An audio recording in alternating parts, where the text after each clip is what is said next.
Alright, y'all, so this ain't a jam a day. I'm going to talk about jam a day. For those of y'all who've been listening, y'all just seen me put a Crazy Train. Y'all saw a lick in that. It was really hard, and I come awful close to it. It wasn't precisely perfect, but it was neat. Alright, anyway, you see me do it. There, that was better. Alright, so I wanted to talk about how to get good at something like that.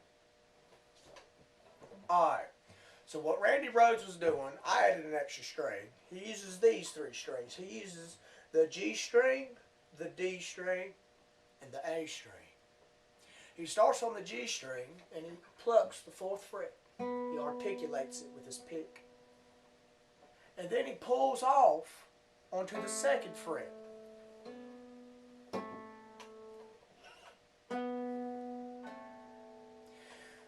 A pull off is when you strike a note and then you pull this finger off in a way that makes the other note sound.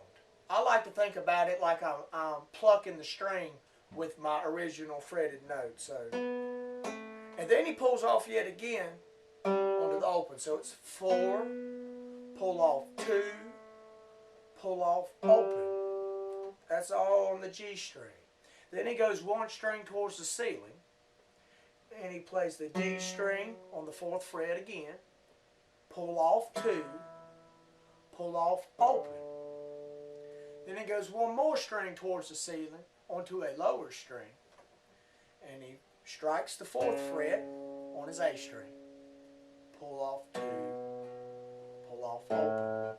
Now, when you're doing this, you want them all to be consistent. You want them to be the same length. What I mean is even if you slowed it down, and you're going to have to if this is the first time you picked up a guitar, or if you're just approaching this sort of style of playing, everybody has to sit down and slow it down at the very beginning. But you want it to go 1, 2, 3, 1, 2, 3, 1, 2, 3. You want them all to be fluid in the same length. What you don't want to happen is you do not want it to go 1, 2, 3. 1, 2, 3. 1, 2, 3. It's more important to do them fluidly and slowly than to speed it up and not do it cleanly. So 1, 2, 3. 1, 2, 3. 1, 2, 3. One way to get the rhythm in your head of what it's supposed to sound like is to clap and count to 3, and make sure you're clapping just steady. 1, 2, 3, 1, 2, 3, 1, 2, 3, 1, 2, 3, 1, 2, 3, 1, 2, 3. So.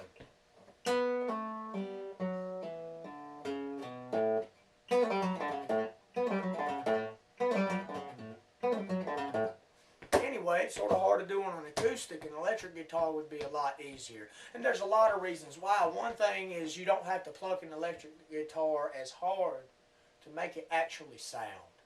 On this acoustic, there's a certain amount of energy I have to apply to this string for it to be as loud as the other instruments, or as loud as the background noise, whatever it may be. On an electric guitar, though, you have that amp. You can cut that up louder.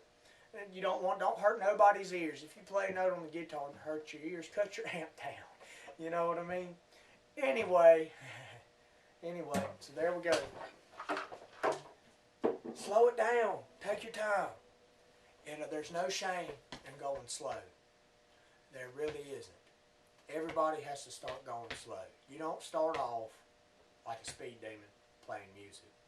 But if you work real hard every day, sit down once or twice a day, you know, and do that. If that's something that you want to be able to play, the way you do it is you start out slow and you do it like 3 times a day, as good as you can do it. It might sound bad, it might sound good, but try your hardest and do it 2 or 3 times a day.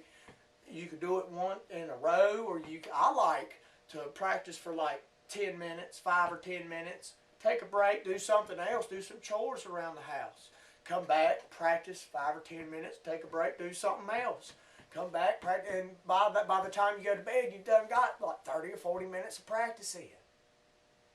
And there could be an argument made from psychology class in high school. In college. An argument could be made due to primacy and regency that you remember what you practice first and last the best. So if you do it in short spurts like that, you're more likely to learn more and retain more of what you do. If you do this 3 times a day, every day for a week, at the end of that week you're going to be better at it. And if you do it for another week, at the end of that week you're going to be even better at it. One of the keys to getting better at music, or to getting rewards from music, you'll get better no matter what you practice, but if you want to be rewarded quicker, is to pick little things to get good at. Like that one little lick, or a simple chorded song. Pick one simple song and practice it. And if you devote time to that, you will end up getting better at it. It's the amount of time you put into it is directly proportional to what you get out of it. You don't need lessons to learn to play music. It accelerates the process. You get guidance. It's like if you wanted to learn to be a plumber, well, you could put pipe together and learn from your mistakes. Oh man, that pipe needed glue. I didn't know that. I got to go buy glue. Well, if you had a plumber sitting there with you, he'd tell you, you need this kind of glue for this kind of pipe.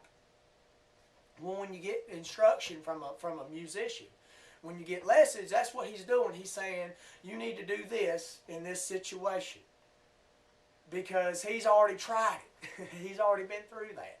And, there's some encouragement stuff that goes on too. Anyway, y'all, thank you for listening to my Jam a Day series. And y'all have a great night.